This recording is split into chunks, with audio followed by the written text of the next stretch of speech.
Mathias. Bonjour Isabelle. C'est toujours un grand plaisir de vous retrouver et de vous inviter dans ce journal communautaire. Donc, bien évidemment, je rappelle que vous êtes le chroniqueur de PCJ qu'on retrouve donc tous les vendredis à 14h45 sur nos ondes. Vous êtes également guide du patrimoine juif de Marseille. Alors nous commémorons à partir d'aujourd'hui la rafle du quartier de l'Opéra, qu'on appelle aussi la rafle du panier. Elle s'est déroulée du 22 au 24 janvier 1943, 6 mois après celle du Veldiv. C'est une rafle brutale déguisée sous l'opération Sultan. Oui, tout à fait. C'est une rafle qui, effectivement, ne devait pas alerter la population avoisinante. Alors, dans quelle mesure a-t-elle été déguisée ? Eh bien, les autorités nazies qui occupent, donc depuis novembre 1942, la zone sud, qui était l'ancienne zone libre et qui avait été laissée à la libre appréciation du régime de Vichy, envisage 40 000 contrôles. Et sur ces 40 000 contrôles, on parle d'évacuation de 20 000 personnes, plus de 6 000 arrestations. Donc, on envoie tous ces individus à Fréjus, là où est ensuite opéré un tri sélectif par rapport à des individus qui sont effectivement plus ou moins sélectionnés à la base, mais on ne veut pas que cela soit repéré comme des rafles officielles. Et on va avoir environ 1642 déportés, c'est les chiffres qu'on a à ce moment-là, dont une bonne partie sont des juifs et d'autres sont qualifiés dans les documents d'archives de suspects. Alors, il faut dire que l'histoire du quartier quand même est très particulière, on peut dire un quartier multiculturel qui pose des problèmes à la municipalité. Évidemment, alors c'est un quartier très cosmopolite où s'entassent des populations d'origine très diverses. On a environ 13 000 Italiens qui sont arrivés entre la fin du 19e siècle et le début du 20e siècle, au point qu'on en vient à désigner une partie de ce territoire marseillais comme la Petite Naples. On a des Sénégalais qui effectuent de nombreuses basses besognes, des Espagnols, un certain nombre sont arrivés au moment de la guerre d'Espagne en 1936. On a évidemment des travailleurs d'Afrique du Nord qui sont arrivés un tout petit peu avant la Première Guerre mondiale et puis une bonne partie de Kabyle au lendemain de la fin de la Grande Guerre dans les années 20. Et puis des prostituées. Les prostituées qui sont dans un quartier réservé qu'aujourd'hui on ne peut plus visiter parce que les rues ont disparu depuis.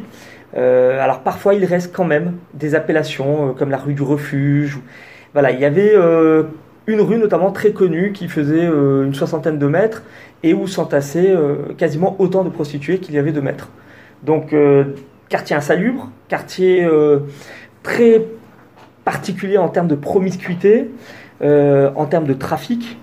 C'est-à-dire que chacun se débrouillait avec les moyens du bord, ça parlait toutes les langues, les gens étaient considérés comme sales. Effectivement, beaucoup d'immeubles n'étaient pas dotés d'évacuation des eaux usées, tout le monde ne disposait pas de salles de bain, de salles d'eau même, ou d'eau courante et d'électricité, et donc on avait une espèce de faune comme ça très indésirable dans cette ville portuaire qui est Marseille à la veille de cette rafle.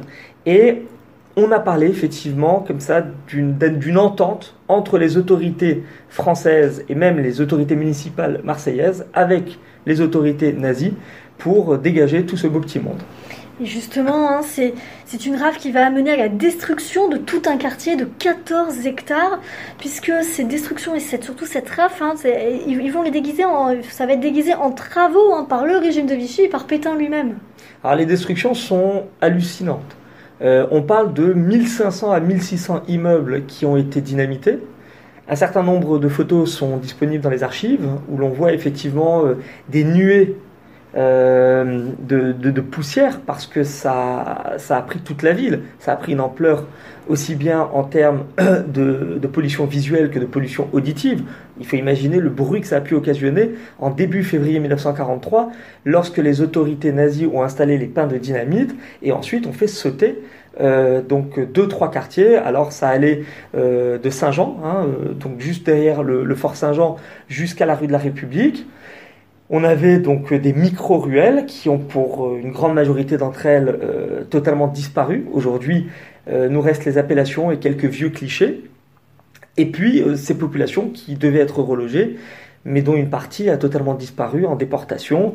On parle d'environ 782 juifs qui ont terminé dans le terrible camp d'extermination en Pologne de Sobibor, dont on ne revenait pas. Ça n'est pas un camp mixte, comme à Auschwitz-Birkenau, où certains pouvaient être amenés à travailler sur place et où il y avait une sélection. À Sobibor, c'était une usine de mise à mort.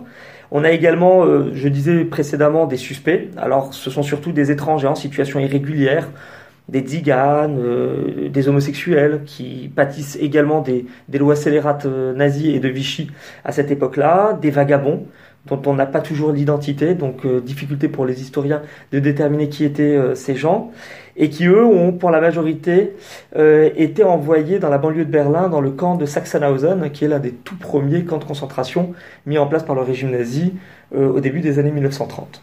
Alors c'est une histoire bien évidemment qui a marqué la mémoire de ceux qui ont vécu, mais aujourd'hui, dans la mémoire collective, c'est un épisode finalement qui est peu connu. Alors c'est le drame effectivement, parce que, comme vous l'indiquiez en début d'interview, c'est seulement 6 mois après la rafle du Veldiv. La rafle du Veldiv, elle est connue de tout le monde, en France comme ailleurs, elle est commémorée. À Marseille, il s'agit de la deuxième rafle. La deuxième rafle la plus importante de France, très très organisée, puisqu'on a quand même mobilisé 12 000 policiers, gardes mobiles, gendarmes de toute la France et essentiellement en provenance de Paris, qui sont arrivés par autocar pour pouvoir organiser ces déportations massives. Donc on peut dire que le régime de Vichy a été particulièrement impliqué sous la houlette de l'ancien secrétaire d'État en charge à la police de Vichy, René Bousquet. Et peut-être que justement le fait que la France ait été tellement partie prenante de cette rafle a impliqué, au moment de l'amnistie dans les années 50 et puis au moment de la réconciliation dans les années 60 sous le général de Gaulle, qu'on en parle moins, qu'on essaye peut-être pas de dissimuler les faits, mais d'amoindrir les douleurs, parce que beaucoup de Marseillais ont été concernés par ces rafles, soit en tant que victimes, mais aussi en tant que coupables. Parce que la Gestapo avait recruté un certain nombre de truands dans ce même quartier. Des voisins ont déporté leurs camarades d'infortune. Certains faisaient partie du grand banditisme, de la pègre locale, et des truands ont été recrutés par la Gestapo pour servir de sbires. Et c'est ce qui explique notamment, le disent les historiens qui travaillent depuis quelques années sur la question, c'est ce qui explique l'extrême violence. Là où, pendant la rafle du Veldiv, on a parfois laissé des juifs faire un baluchon, et bien pendant la rafle du Panier, la rafle de l'Opéra, les 250 familles juives qui ont été saisies très tôt le matin, un matin de Shabbat, par ailleurs, parce qu'on voulait être sûr que toutes ces personnes se trouvent chez elles, à disposition, eh bien, ces personnes n'ont pas pu emporter d'objets personnels et la violence décrite est considérée comme particulièrement importante. Les coups pleuvaient, on entendait les vieillards gémir, les enfants pleurer et les femmes être totalement désemparées face à cet événement inattendu parce qu'il avait été préparé dans un grand secret, d'où le nom de l'opération Sultan, qui n'évoque absolument pas ce dont il va être question. Donc c'est un événement évidemment extrêmement marquant pour l'histoire de Marseille, pour l'histoire de la communauté. Et d'ailleurs, il y a une plainte en 2019 qui a été portée pour crime contre l'humanité. Alors effectivement, il y a 4 descendants de victimes qui ont mandaté un avocat marseillais pour déposer plainte contre X avec l'accusation de crime contre l'humanité, qui est un crime, rappelons-le, imprescriptible, c'est-à-dire qu'il n'y a pas de délai, et que l'on peut effectivement mettre en accusation d'anciens acteurs de ces rafles, d'anciens acteurs de ces génocides qui étaient alors en cours, et dans l'espoir éventuellement de voir condamner peut-être l'un ou l'autre policier, gendarme ou garde mobile qui aurait participé à l'âge de 19, 20, 22 ans à cette expédition punitive, puisque certains âgés d'une vingtaine d'années pourraient encore être en vie.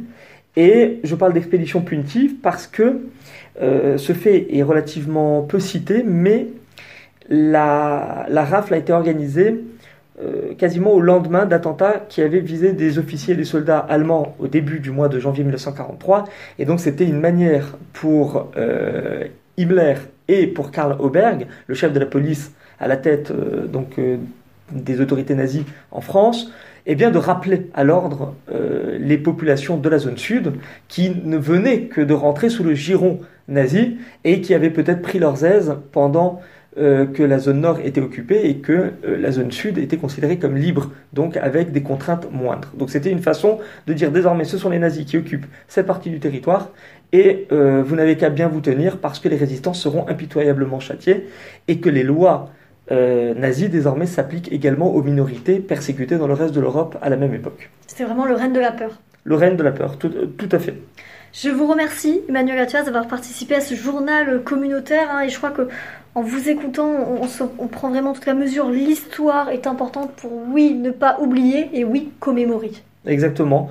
Commémorer, se souvenir, mais aussi avoir cette vocation de l'histoire comme clé de lecture par rapport à des événements qui pourraient se reproduire. On ne l'espère pas, mais nous ne sommes jamais à l'abri d'un bis repetita. Alors, connaissons notre passé pour mériter et pour préparer notre avenir. Tout à fait. Merci beaucoup. Je vous remercie.